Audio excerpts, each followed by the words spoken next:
Assalamualaikum warahmatullahi wabarakatuh. Apa kabar sobat-sobat semuanya? Semoga kita semua dalam keadaan sehat jasmani dan rohani, tidak kekurangan satu apapun. Amin ya rabbal alamin. Oke, mari kita lanjutkan saja ceritanya. Bab 1139 Tubuh Emas Setengah Langkah serial TV lainnya. Liu Siwan tidak dapat menahan diri untuk tidak menatap adik laki-lakinya. Tampaknya adik laki-laki saya sangat terpengaruh oleh produk-produk era baru ini.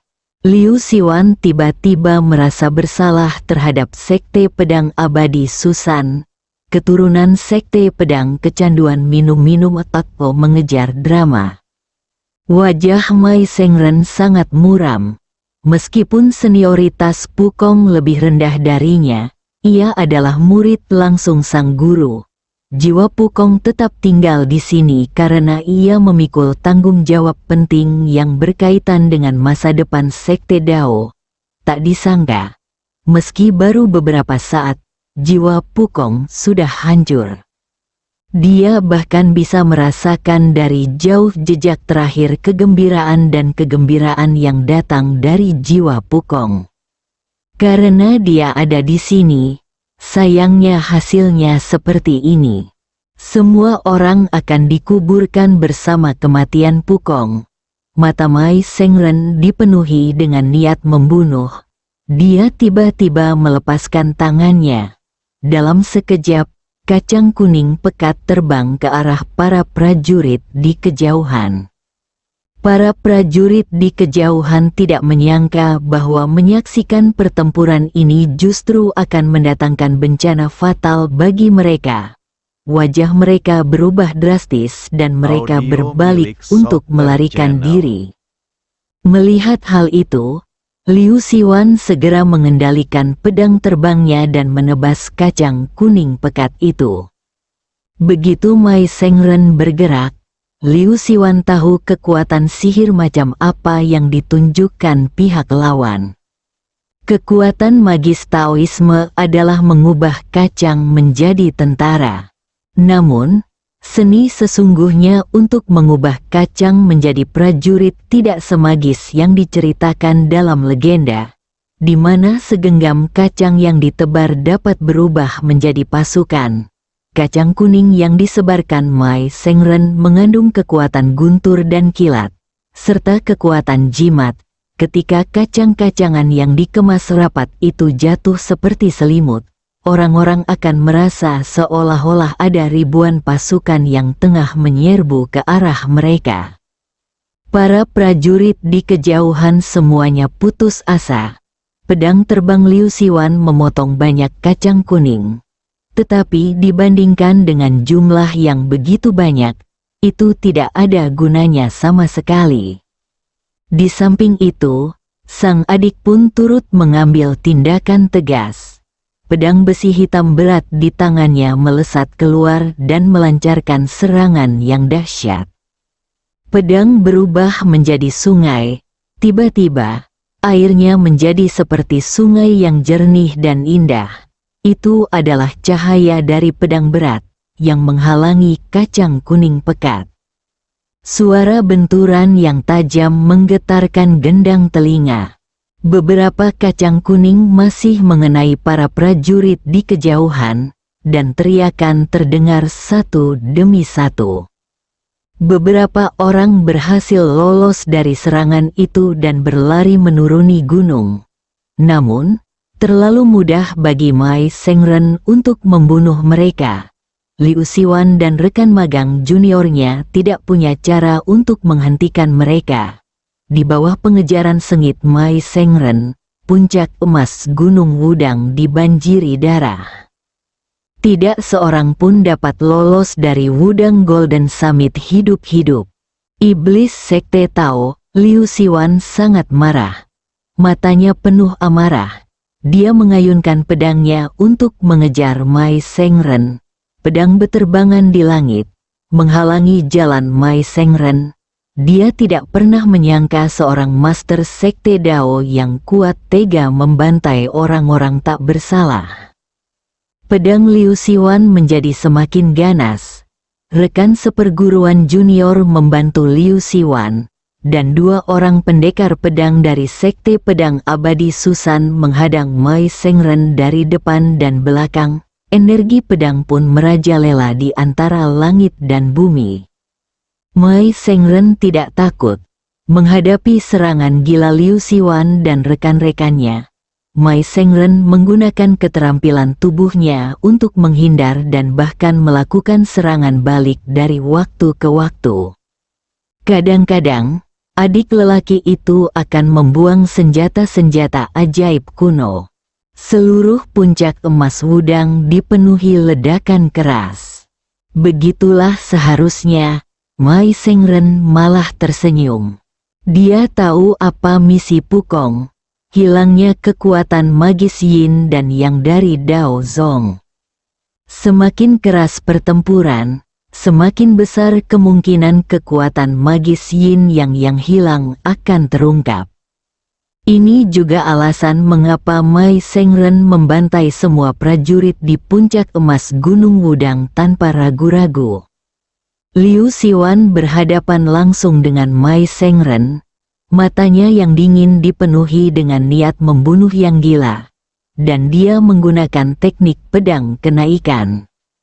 Teknik pedang kenaikan adalah teknik pedang terkuat dari Sekte Pedang Abadi Susan. Karena wilayah kekuasaannya, meskipun Liu Siwan hanya menguasai 1 tingkat, hal itu juga memungkinkannya untuk menyapu bersih semua jenius yang berada pada tingkat yang sama. Keajaiban nomor 1 di Sekte Pedang Abadi Susan 2000 tahun yang lalu bukan hanya sebuah gelar tanpa alasan. Pada saat ini, Liu Siwan telah memperlihatkan niat pedang untuk naik ke surga yang telah disadarinya secara ekstrim. Langit dipenuhi dengan cahaya pedang, seolah-olah membentuk momentum yang dapat naik ke surga, menerangi bintang-bintang dan menghalangi semua rute pelarian Mai Sengren.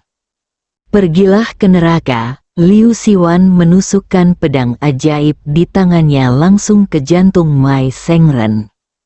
Ledakan, Mai Sengren dilindungi oleh senjata sihir kuno. Tetapi pada saat ini, senjata sihir kuno itu langsung meledak.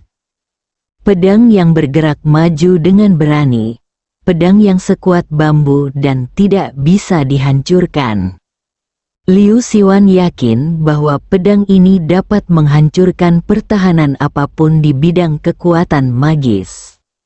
Membunuh, momentum Liu Siwan tiba-tiba terhenti. Ketika pedang ajaib di tangannya mengenai Mai Sengren, pedang itu tiba-tiba berhenti seolah-olah menemui penghalang. Mata Liu Siwan tiba-tiba membelalak dan dia berkata, "Bagaimana mungkin?" Pedang ini bahkan menghancurkan senjata sihir kuno di tubuh Mai Sengren, tetapi tidak dapat menghancurkan tubuh Mai Sengren. Mungkinkah? Ekspresi sang adik tiba-tiba berubah. "Kakak Siwan, hati-hati." Dalam sekejap, Mai Sengren mengeluarkan pedang pendek yang sangat tajam dan menusukkannya ke arah Liu Siwan. Liu Siwan ingin mundur, namun tanpa diduga, Mai Sengren mengulurkan tangan dan mencengkeram pedang Liu Siwan, lalu tertawa mengejek, "Jika bukan karena tubuh emas setengah langkah ini, bagaimana mungkin aku bisa terlambat selangkah?" Mai Sengren tidak menyangka bahwa tubuh yang diambil alihnya memiliki bakat yang luar biasa bagus. Setelah dia berhasil menguasai tubuh itu, kekuatannya tak hanya mencapai kesempurnaan kesaktian, namun dia pun hampir memasuki alam tubuh emas. Tubuh emasnya baru terbentuk setengahnya, jadi dia menyebut dirinya berada di alam tubuh emas setengah langkah. Sekalipun hanya setengah langkah, itu sudah merupakan jurang yang tidak dapat diatasi di alam kekuatan supranatural. Liu Siwan menyerang dengan sekuat tenaga, dan bahkan menghancurkan senjata ajaib itu. namun dia tidak dapat menghancurkan tubuh emas setengah langkah Mai Sengren. Dapat dilihat bahwa pertahanan alam tubuh emas telah mencapai tingkat yang mencengangkan. Liu Siwan dengan tegas menjatuhkan pedangnya dan bergegas kembali. Tetapi saat ini, Mai Sengren tidak lagi menyembunyikan kekuatannya. Sosoknya secepat kilat. Dia memegang pedang panjang Liu Siwan di tangan kirinya dan pedang pendeknya sendiri di tangan kanannya. Satu panjang dan satu pendek. Cahaya pedang itu dengan ganas membelah langit malam dan mengejarnya. Dalam sekejap mata, dia telah menyusul Liu Siwan. Kekuatan supranatural Tao adalah menyelam ke dalam jurang dan mengecilkan bumi. Sangat cepat dan tidak dapat diprediksi, jantung Liu Siwan tiba-tiba bergetar, dan sudah terlambat untuk menghindar. Pada saat kritis, pedang besi hitam yang berat diayunkan keluar dengan aliran pedang yang menghantam tanah dan memblokir serangan pedang fatal Mai Sengren pada Liu Siwan. Namun, kekuatan yang dikeluarkan Mai Sengren dengan kekuatan penuh terlalu kuat. Serangan adik junior itu berhadapan langsung dengan Mai Sengren dan saat dia menangkis serangan Mai Sengren, dia pun ikut terlempar. Tiba-tiba terasa nyeri di telapak tangannya, dan adik lelaki itu menoleh cepat. Untungnya, pedang besi hitam yang berat itu tidak rusak. Dengan bantuan rekan seperguruannya yang lebih muda, Liu Siwan menyesuaikan diri dan segera mengambil pedang panjang di tangannya. Dia terbang di udara dari kejauhan dan menatap Mai Sengren dengan ekspresi serius. Tubuh emas setengah langkah, Liu Siwan tiba-tiba merasa malu lagi terhadap pemimpinnya. Dalam situasi saat ini, keinginan saya untuk hidup selamanya selama 100.000 tahun mungkin akan pupus. Liu Siwan menggenggam erat pedang panjang di tangannya, tiba-tiba mengambil labu di pinggangnya, dan meneguk anggurnya banyak-banyak. Anggur itu pun tumpah. Liu Siwan menyerbu maju sambil menghunus pedang. Adik, aku punya cara untuk mengungsi, pergilah kau duluan. Sang adik mengangkat pedang besi hitam berat. Berdasarkan pengalamanku menonton drama TV, secara umum, orang yang mengatakan hal ini ingin mengorbankan dirinya untuk menyelamatkan orang lain. Tangan adik laki-laki itu dengan lembut membelai pedang besi hitam yang berat itu, bergumam pada dirinya sendiri. Saudara Siwan, 2000 tahun yang lalu, kau adalah idolaku. Hari ini, bagaimana aku bisa membiarkanmu mengorbankan dirimu untuk hidupku yang tidak berarti? Bab 1140. Satu langkah menuju awan, satu langkah menuju langit. Ketika tangan sang murid junior dengan lembut mengusap pedang besi hitam yang berat itu, pedang itu perlahan mulai memancarkan cahaya bagaikan air dingin dan suara berdengung. Pada saat yang sama, energi pedang yang tajam terpancar dari tubuh adik lelaki itu. Di kejauhan, Liu Siwan menghadapi serangan kuat dari Mai Sengren dan berada dalam bahaya. Namun, dia juga menyadari gerakan adik laki-lakinya dan tidak dapat menahan diri untuk berteriak, "Adik laki-laki, apa yang kamu lakukan? Pergi!" Murid junior itu tampaknya sama sekali tidak mendengar suara Liu Siwan. Pandangannya sudah tertuju pada toples anggur di sampingnya. Mata adik lelaki itu tiba-tiba berbinar. Anggur kucing. Si adik lelaki mengangkat pedang besi hitam berat, berjalan mendekat, dan meraih kendi anggur. "Kakak Siwan, maafkan aku. Aku benar-benar rakus dan ingin minum kendi anggur kucing ini." Tanpa menunggu jawaban Liu Siwan, adik lelaki itu melemparkan kepalanya ke belakang dan terjatuh dengan keras. Anggur mengalir deras bagaikan sungai bintang 9 surga, bertiup dalam angin kencang, dan rambut hitamnya menari-nari liar. Sebagian anggur juga jatuh ke pedang besi hitam yang berat itu, dan dalam sekejap, cahaya pedang besi hitam yang berat itu menjadi lebih terang lagi. Wah, guci anggur itu jatuh ke tanah, dan sosok adik lelaki itu melesat naik, dan dalam sekejap, energi pedang membumbung tinggi ke angkasa. Anggur ini hanya tersedia di surga. Adik laki-laki itu merasa bahwa dia akan mabuk dan tertawa terbahak-bahak.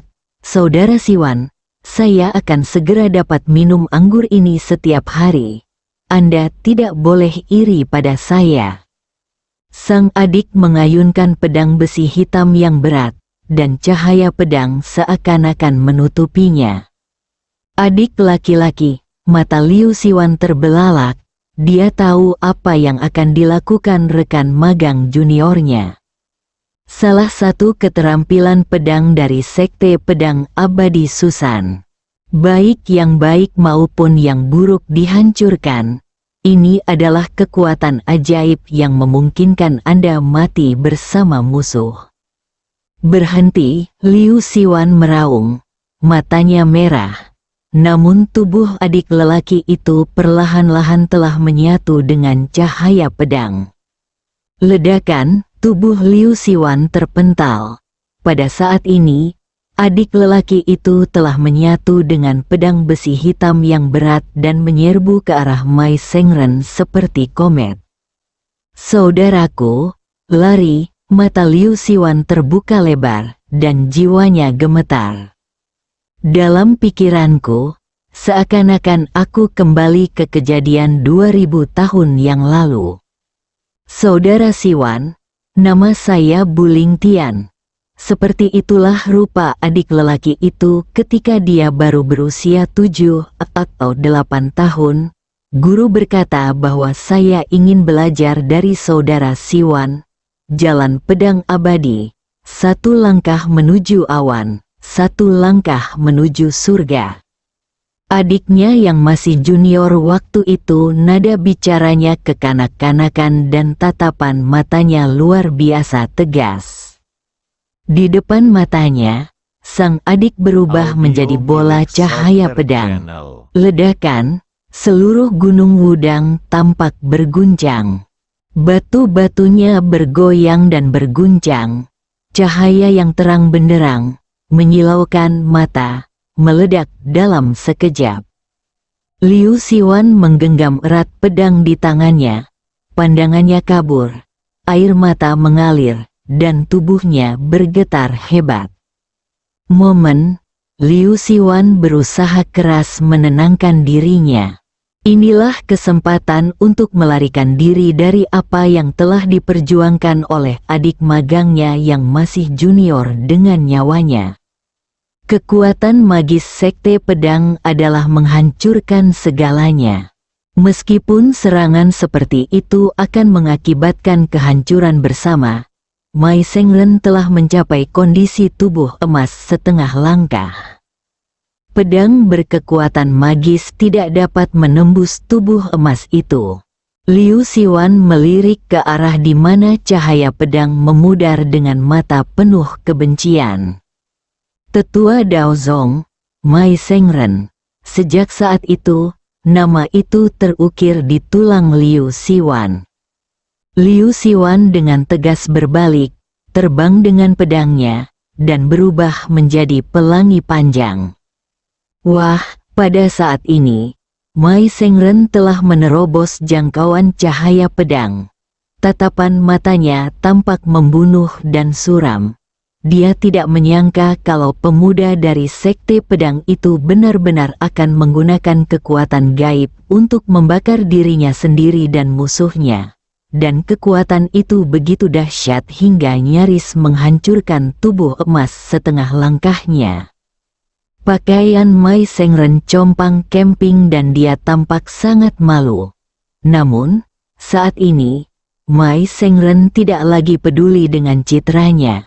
Dia melihat ke arah di mana Liu Siwan melarikan diri, dan segera menggunakan kekuatan sihirnya untuk mengecilkan bumi untuk mengejarnya. Dia menyadari betul bahwa perseteruan yang tidak dapat didamaikan telah terbentuk antara kedua belah pihak.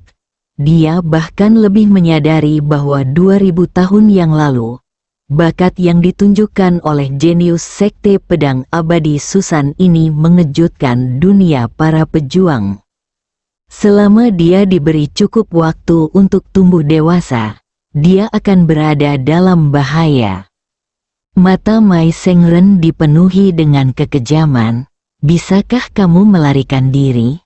Kebisingan pertempuran di Istana Taihe di Gunung Wudang telah menarik perhatian banyak orang. Setelah kebisingan mereda, sebagian orang memberanikan diri naik ke gunung.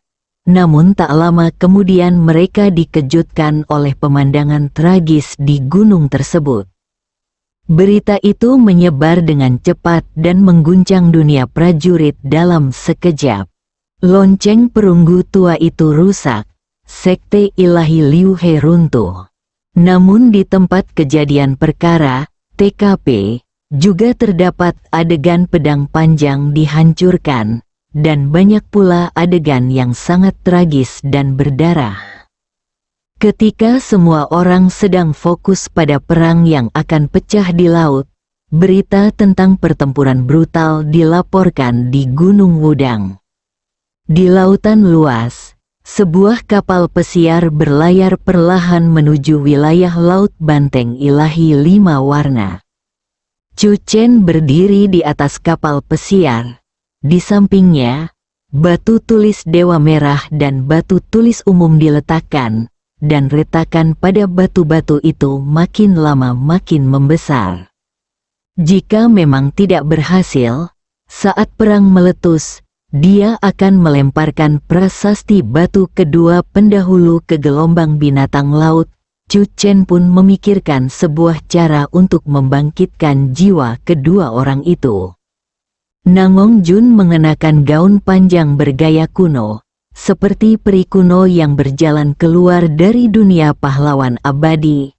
Seruling kristal giok di tangannya adalah senjatanya dalam pertempuran ini. Rok merah Liu Ruyan semerah api, dan wangi bunga memenuhi seluruh kapal.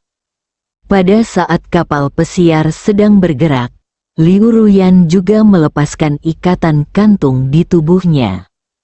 Formasi Kimen Wuxi meninggalkan tubuh itu, dan aroma tubuh Liu Ruyan menyebar keluar lagi. Ini adalah kesimpulan yang Liu Ruyan dapatkan setelah melalui berbagai pengujian. Meskipun formasi Kimen Wuxi menghalangi aroma di tubuhnya, namun formasi itu juga membuatnya tampak seolah-olah ada lapisan penghalang di antara dirinya dan dirinya saat dia menggunakan kekuatan sihir 100 bunga. Dan dia tidak mampu mengerahkan kekuatan sihir 100 bunga secara maksimal. Dia tidak akan menahan diri dalam pertempuran hari ini. Di pundak Song Yan, sang dewi kecil memiliki postur yang anggun dan penampilan yang arogan, seperti seorang jenderal wanita yang hendak berperang. Wajah yang cantik, dengan mata yang tegas, angin laut bertiup.